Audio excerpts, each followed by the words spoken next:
sahobalar Payg'ambarimiz sollallohu alayhi vasallamning tashqi ko'rinishi haqida nimalar deyishgan? Mana shularni o'qigan bo'lamiz. Ummu Mubit Payg'ambarimiz hijrat qilganida mana shu ayolning chodiriga to'xtagan edi yo'lda. Va Payg'ambarimiz sollallohu alayhi vasallamni u ayol qanday sifatlagan edi? Payg'ambarimiz haqida Ummu Mubit shunday deydi.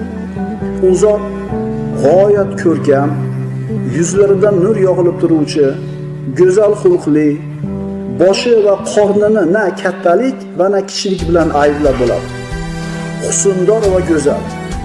Ko'z qorachig'i ham tim qora.